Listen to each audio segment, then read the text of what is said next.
ಶ್ರೀ ಗುರು ಬಸವಲಿಂಗಾಯ ನಮಃ.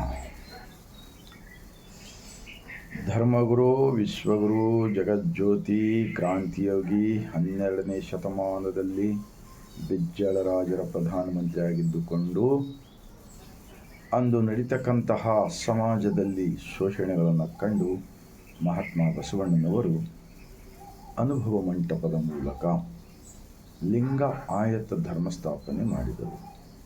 ಆ ಧರ್ಮದಲ್ಲಿ ಈ ಭಾರತ ದೇಶದಲ್ಲಿರ್ತಕ್ಕಂಥ ಎಲ್ಲ ಉತ್ಪಾದಕ ವರ್ಗದವರು, ದುಡಿಯುವ ವರ್ಗದವರನ್ನು ಒಳಗೊಂಡು ಅವರೆಲ್ಲರನ್ನ ಅನುಭವ ಮಂಟಪಕ್ಕೆ ಸ್ವಾಗತಿಸಿಕೊಂಡು ಅಪ್ಪ, ಬಪ್ಪ, ಅಯ್ಯ, ಅಣ್ಣ, ತಮ್ಮ ಹೀಗೆ ಎಲ್ಲರನ್ನೂ ಒನ್ನೆ ನನ್ನ ದುಃಖವೆಂದು ಬಸವಣ್ಣನವರು ಒಪ್ಪಿಕೊಂಡು ಅವರೆಲ್ಲರನ್ನ ಶರಣರನ್ನಾಗಿ ಮಾಡಿದರು.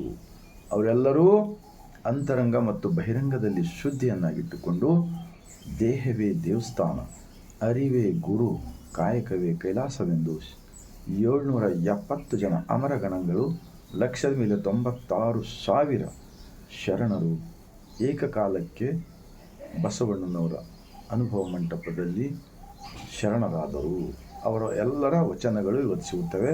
ಮತ್ತು ಅವರೆಲ್ಲರೂ ಕೂಡ ಬಸವಣ್ಣನವರನ್ನು ಧರ್ಮದ ಗುರು, ಲಿಂಗಾಯತ ಧರ್ಮದ ಗುರು ಎಂದು ಒಪ್ಪಿಕೊಂಡ ಇತಿಹಾಸ ಕೂಡ ಅನೇಕ ಶರಣರು ತಮ್ಮ ವಚನಗಳಲ್ಲಿ ಉಲ್ಲೇಖ ಮಾಡಿದ್ದಾರೆ.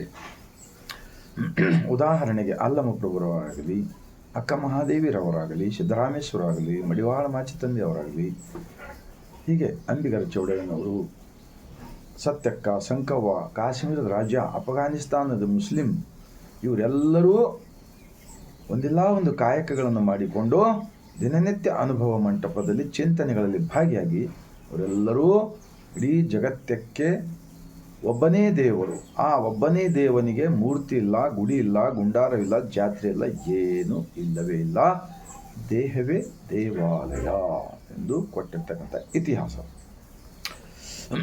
ಇಂತಹ ಇತಿಹಾಸದ ಬಗ್ಗೆ ನಾವು ವಚನಗಳ ಮೂಲಕ ಅರ್ಥ ಮಾಡಿಕೊಳ್ಳೋಣ. ಸಾಂಸ್ಕೃತಿಕ ನಾಯಕ ಎಂದು ಘೋಷಣೆ ಮಾಡಿರ್ತಕ್ಕಂಥ ಇವತ್ತಿನ ನಮ್ಮ ಕರ್ನಾಟಕ ರಾಜ್ಯದ ಸನ್ಮಾನ್ಯ ಮುಖ್ಯಮಂತ್ರಿಗಳು ಶ್ರೀ ಸಿದ್ದರಾಮಯ್ಯರವರು, ಅವರಿಗೆ ನಾವು ಇಡೀ ಎಲ್ಲ ಒಳಪಂಗಡದವರು ನಾವು ಕೋಟಿ ಕೋಟಿ ಶರಣುಗಳನ್ನು ಹೇಳುತ್ತೇವೆ. ಮೊದಲನೇದಾಗಿ ಸರ್ಕಾರಿ ಕಚೇರಿಗಳಲ್ಲಿ ಬಸವಣ್ಣನವರ ಭಾವಚಿತ್ರ ಹಾಕಿಸುವುದು. ಆನಂತರ ವಿಜಯಪುರ ಜಿಲ್ಲೆಯಲ್ಲಿರ್ತಕ್ಕಂಥ ಒಂದು ಕಾಲೇಜಿಗೆ ಅಕ್ಕ ಮಹಾದೇವಿರವರ ಹೆಸರನ್ನು ಕೊಡ್ತಕ್ಕಂಥದ್ದು. ಮತ್ತು ಲಿಂಗಾಯತ ಒಂದು ಧರ್ಮ, ವೈಜ್ಞಾನಿಕ ಧರ್ಮ ಇದೆ, ವೈಚಾರಿಕವಿದೆ, ಇಡೀ ಜಗತ್ಯವನ್ನೇ ಒಪ್ತಕ್ಕಂಥ ಧರ್ಮ ಇದೆ. ಎರಡು ಕೂಡಿದರೆ 4 ಆಗುತ್ತವಲ್ಲ, ಈ ಥರ ಇರುವುದರಿಂದ ಅದನ್ನು ಸಮಿತಿ ಮಾಡಿ ಅದರ ಅಧ್ಯಯನ ಮಾಡಿ ಕೇಂದ್ರ ಸರ್ಕಾರಕ್ಕೆ ಈ ಧರ್ಮ ಜಗತ್ತಿಗೆ ಬೇಕಾಗಿದೆ, ಒಳ್ಳೆಯದಿದೆ, ಎಲ್ಲರನ್ನ ಕೂಡಿ ಬಾಳುವ ಧರ್ಮ ಇದೆ ಅಂಥೇಳಿ ನಮ್ಮ ರಾಜ್ಯದ ಸನ್ಮಾನ್ಯ ಶ್ರೀ ಸಿದ್ದರಾಮಯ್ಯ ಮುಖ್ಯಮಂತ್ರಿಜಿರವರು ಅದನ್ನು ಕಳಿಸಿಕೊಟ್ಟಿದ್ದಾರೆ. ಆ ಕೇಂದ್ರ ಸರ್ಕಾರದವರು ಇನ್ನೂ ಕೂಡ ಮಾನ್ಯತೆ ಕೊಟ್ಟಿಲ್ಲ. ಇವೆಲ್ಲವೂ ನೋಡಿದಾಗ ಇವಾಗ ನಮ್ಮ ಯಾದಗಿರಿ ಜಿಲ್ಲೆಯಲ್ಲಿ ಬಸವಾದಿ ಶರಣರ ಹಿಂದೂ ಸಮಾವೇಶ ಅಂತೇಳಿ ಮಾಡಲು ಹೊರಟಿದ್ದಾರೆ. ಅದು ಹಿಂದೂ ಅಂತಕ್ಕಂಥದ್ದೇನಿದೆಯಲ್ಲ, ಅವು ಆಚರಣೆಗಳನ್ನು 893 ವರ್ಷಗಳ ಹಿಂದೆ ಬಸವಣ್ಣನವರು ಮತ್ತು ಶರಣರು ಅವು ಏನೇನು ಆಚರಣೆಗಳಿವೆ, ಏನೇನು ಹಬ್ಬಗಳಿವೆ, ಅವೆಲ್ಲವೂ ಕೂಡ ಅವೈಜ್ಞಾನಿಕವಾಗಿ ಇರುತ್ತವೆ. ಅದರಿಂದ ಯಾರಿಗೂ ಕೂಡ ನಿಜವಾಗಿರ್ತಕ್ಕಂಥ ಜ್ಞಾನ ಪಡೆಯಲು ಸಾಧ್ಯವೇ ಇಲ್ಲ. ಆ ಕಾರಣಕ್ಕಾಗಿ ಅವೆಲ್ಲವನ್ನು ಶರಣರು ತಿರಸ್ಕಾರ ಮಾಡಿದ್ದಾರೆ. ಮತ್ತೆ ಅದನ್ನೇ ಇದರಲ್ಲಿ ಸೇರಿಸಿ ಮತ್ತೆ ಜನರನ್ನು ಗುಲಾಮರನ್ನಾಗಿ ಇಟ್ಕೊಳ್ತಕ್ಕಂಥ ಒಂದು ಕುತಂತ್ರ ಮಾಡುವ ಪ್ರಯತ್ನ ಕಂಡು ಬರ್ತಾ ಇದೆ. ಆದ್ದರಿಂದ ಆದಷ್ಟು ಮಟ್ಟಿಗೆ ವಚನಗಳನ್ನು ಓದಿದವರು, ಅರ್ಥ ಮಾಡಿಕೊಂಡವರು ಅವುಗಳನ್ನು ಅಂಥ ಅನ್ಯಾಯ, ಅಂಥ ದೇಶದ್ರೋಹದ ಕಾರ್ಯಕ್ಕೆ ತಿರಸ್ಕಾರ ಮಾಡಬೇಕು. ಯಾಕೆಂದರೆ ಇವತ್ತು ದೇಶದಲ್ಲಿ ಬಡತನ, ನಿರುದ್ಯೋಗ, ಅನಾರೋಗ್ಯ, ಜಾತೀಯತೆ, ಮೇಲು ಕೀಳು ಇವೆಲ್ಲವೂ ಕೂಡ ತಾಂಡವಾಡ್ತಾ ಇದೆ. ಆ ಕಾರಣಕ್ಕಾಗಿ ತಿರಸ್ಕಾರ ಮಾಡಬೇಕು. ಒಂದು ವೇಳೆ ಅವರಿಗೆ ಸಮಾವೇಶ ಮಾಡಬೇಕಾಗಿದ್ದೇ ಆದರೆ ಒಂದೆರಡು ಬಸವಣ್ಣನವರ ವಚನಗಳನ್ನು ನಾನು ಹೇಳಲು ಇಚ್ಛೆಪಡಿಸ್ತೇನೆ. ಆದಿ ಪುರಾಣ ಅಸುರರಿಗೆ ಮಾರಿ, ವೇದ ಪುರಾಣ ಹೋತಿಂಗೆ ಮಾರಿ, ರಾಮ ಪುರಾಣ ರಾಕ್ಷಸರಿಗೆ ಮಾರಿ, ಭಾರತ ಪುರಾಣ ಗೋತ್ರಕ್ಕೆ ಮಾರಿ. ಈ ಎಲ್ಲ ಪುರಾಣಗಳು ಕರ್ಮಕ್ಕೇ ಮೊದಲು, ನಿಮ್ಮ ಪುರಾಣಕ್ಕೆ ಪ್ರತಿಯೇ ಇಲ್ಲ ಕೂಡಲ ಸಂಗಮದೇ. ಈ ರಾಮಾಯಣ ಮಹಾಭಾರತ ಇವೆಲ್ಲವೂ ಕೂಡ ಹೆಣ್ಣು ಹೊನ್ನು ಮಣ್ಣಿಗಾಗಿ, ಪರಸ್ತ್ರೀ ಪರಧನ ಪರದೈವಗಳಾಗಿ ಹೊಡೆದಾಡಿ ಬಡದಾಡಿ ಒಂದು ಬಹಳ ಕೆಟ್ಟದಾಗಿರ್ತಕ್ಕಂಥದ್ದನ್ನು ಬಸವಣ್ಣನವರು ಕಂಡು ತಿರಸ್ಕಾರ ಮಾಡಿದ್ದಾರೆ. ಆ ಕಾರಣಕ್ಕಾಗಿ ಆ ಸಮಾವೇಶ ನೀವು ಮತ್ತೆ ಮತ್ತೆ ಮಾಡಿಕೊಳ್ಳದಿದ್ದರೆ ಮಾಡಿಕೊಳ್ಳಿ, ಬೇಡಂತಲ್ಲ. ಇನ್ನೊಂದು ಬಸವಣ್ಣನವರ ವಚನ, ಬ್ರಹ್ಮ ಪದವಿಯನ್ನುವಲ್ಲೇ, ವಿಷ್ಣು ಪದವಿಯನ್ನುವಲ್ಲೇ, ರುದ್ರ ಪದವಿಯನ್ನುವಲ್ಲೇ, ನನಗೆ ಮತ್ಯಾವ ಪದವಿಯೇ ವಲ್ಲೆನಯ್ಯ. ಕೂಡಲ ಸಂಗಮ ದೇವ, ನಿಮ್ಮ ಸದ್ಭಕ್ತರ ಪಾದವನರಿದಿಪ್ಪ ಮಹಾಪದವಿಯೇ ಕರುಣಿಸ. ಬ್ರಹ್ಮ ವಿಷ್ಣು ಮಹೇಶ ನಿಮ್ಮೆಲ್ಲ 33 ಕೋಟಿ ದೈವಗಳೇನಲ್ಲ, ಅವು ಹಿಂದೂ ಸಮಾವೇಶ ಅಂತ ಇವೆ, ನೀವು ಮಾಡ್ಕೊಳ್ಳಿ, ಬೇಡಂತಲ್ಲ. ಆದರೆ ಬಸವಾದಿ ಶರಣರ ಹೆಸರು ತೆಗೆದುಕೊಂಡು ಹಿಂದೂ ಸಮಾವೇಶ ಮಾಡ್ತಕ್ಕಂಥವ್ರು ಯಾರ್ಯಾರು ಇದ್ದೀರಲ್ಲ, ನೀವೆಲ್ಲರೂ ಕೂಡ ಆ ವಚನಗಳ ಆಧಾರಿತ ಮೇಲೆ ನಾನು ಮಾತಾಡ್ತಾ ಇದ್ದೀನಿ. ನೀವೆಲ್ಲರೂ ಸಮಾಜಕ್ಕೆ ದ್ರೋಹ ಬಗೆತಕ್ಕಂಥದ್ದು ಮಾಡ್ತಕ್ಕಂಥ ಕಾರ್ಯ ಮಾಡುವ ಒಂದು ಪ್ರಯತ್ನವಾಗಿದೆ. ಸಾಂಸ್ಕೃತಿಕ ನಾಯಕವೆಂದು ಘೋಷಣೆ ಮಾಡಿರ್ತಕ್ಕಂಥ ಈ ಒಂದಿನ ಘನ ಸರ್ಕಾರಕ್ಕೆ ನಾವು ವಿನಂತಿ ಮಾಡ್ಕೊಳ್ತಾ ಇದ್ದೀವಿ. ಎಲ್ಲ ವರ್ಗದವರ ಪರವಾಗಿ, ಎಲ್ಲ ಬುದ್ಧ ಬಸವ ಅಂಬೇಡ್ಕರ್ ಎಲ್ಲ ವರ್ಗದವರ ಪರವಾಗಿ ಅಂತಹ ಕಾರ್ಯಕ್ರಮಕ್ಕೆ ಅವರು ಏನಾದರೂ ಬಸವಾದಿ ಶರಣರ ವಚನಗಳಿಗೆ ತಿರುಚುವ ಮತ್ತು ಏನಾರ ಒಂದು ಕೆಟ್ಟದನ್ನು ಬಯಸ್ತಕ್ಕಂಥದ್ದು ಅದರಲ್ಲಿ ಕಂಡು ಬಂದರೆ ಅವರಿಗೆ ನಿಜಕ್ಕೂ ಒಂದು ರೀತಿ ಸರ್ಕಾರದ ಮಾನ್ಯತೆ ಪಡೆದಿರ್ತಕ್ಕಂಥ ಬಸವಣ್ಣನವರ ತತ್ವಕ್ಕೆ ವಿರುದ್ಧವಾಗಿದ್ದರೆ ಅವರಿಗೆ ಆ ಕಾರ್ಯಕ್ರಮ ಮಾಡ್ತಕ್ಕಂಥದ್ದು ಮುಂದುವರಿಸಲು ನಿಷೇಧ ಮಾಡಬೇಕಾಗಿ ಸರ್ಕಾರದಲ್ಲಿ ಕೂಡ ನಾವು ವಿನಂತಿಸಿಕೊಳ್ತೇವೆ.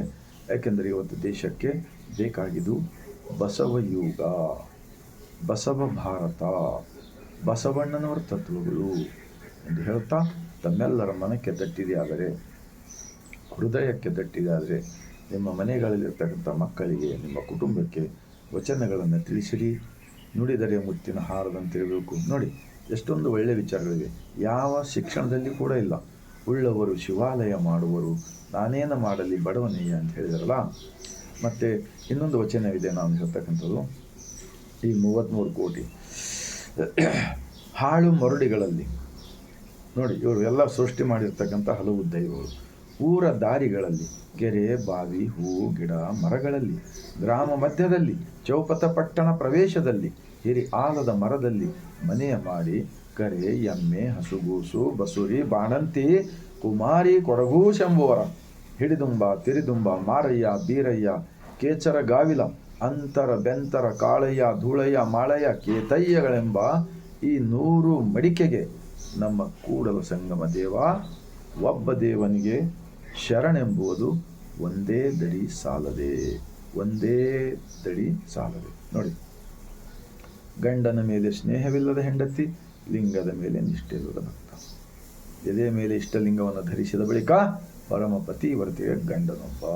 ಮತ್ತೊಂದಕ್ಕೆ ಎರಗಿದರೆ ಕಿವಿ ಮೂಗ ಕುಯ್ಯುವ HIV ರೋಗ ಬರುತ್ತೆ ಅಂತ ಹೇಳಿ ಬಂದು ಹೋಗಿಲ್ವಾ? ಆದ್ದರಿಂದ ನಾವು ಹೇಳೋದಿಷ್ಟೇ, ಬಸವಾದಿ ಶರಣರ ಹಿಂದೂ ಸಮಾವೇಶ ಏನಿದೆಯಲ್ಲ, ಇದು ಮೇಲ್ನೋಟಕ್ಕೆ ಮತ್ತೆ 893ನೇ ಬಸವ ಜಯಂತಿ ಆಗಿದೆಯಲ್ಲ, ಈಗ ಮತ್ತೆ 12ನೇ ಶತಮಾನದಲ್ಲಿ ಯಾವ ಪರಿಸ್ಥಿತಿ ಇತ್ತು, ಏನು ಬ್ರಾಹ್ಮಣ್ಯ ಕ್ಷತ್ರಿಯ ವೈಶ್ಯ ಶೂದ್ರ ಪಂಚಮ ಈ ಥರ ವರ್ಗ ಡಿವೈಡ್ ಮಾಡಿ ಅವರೆಲ್ಲರನ್ನ ಅಜ್ಞಾನಿಗಳನ್ನಾಗಿ ಗುಲಾಮರನ್ನಾಗಿ ಇಟ್ಕೊಳ್ತಕ್ಕಂಥ ಒಂದು ದೊಡ್ಡ ಕುತಂತ್ರ ಇದರಲ್ಲಿ ಅಡಗಿದೆ. ಇವತ್ತು ಜಗತ್ತೇ ತುಂಬ ವಚನಗಳನ್ನು ಪಸರಿಸುವೆ, 33 ಭಾಷೆಯಲ್ಲಿ ವಚನಗಳು ಸಿಗುತ್ತವೆ. ಈ ಕೆಟ್ಟದನ್ನು ಮಾಡ್ತಕ್ಕಂಥವ್ರು ಯಾರೇ ಅಲ್ಲಿ, ಇಂದಿನಿಲ್ಲ ಮುಂದಿನ ದಿನಗಳಲ್ಲಿ ದೇಶದ್ರೋಹಿಗಳಾಗುತ್ತೀರಿ. ಈಗಾಗಲೇ ಆ ಹಿಂದೂ ಎಂಬ ಶಬ್ದ ಒಳಗಿನ ತೆಗೆದು ಹಾಕಿ ಬಸವಾದಿ ಶರಣರ ಅನುಭವ ಮಂಟಪದ ಲಿಂಗಾಯತ ಧರ್ಮದ ಸಮಾವೇಶವಂತ ಇಟ್ಟುಕೊಂಡು ಕಲ್ಲು ದೇವರು ದೇವರಲ್ಲ, ಮಣ್ಣು ದೇವರು ದೇವರಲ್ಲ ಎಂಬ ವಚನಗಳು ಏನಿವೆ ಅಲ್ಲ, 2 3 ದೇವರೆಂದು ಉಬ್ಬಿ ಮಾತನಾಡಬೇಡ, ಒಬ್ಬನೇ ಕಾಣಿರು, ಎಲ್ಲ ವಚನಗಳು ನೀವೇನೇ ಮಾಡಿದರೂ ಕೂಡ ಸಿಕ್ಕಿಕೊಳ್ಳುತ್ತೀರಿ.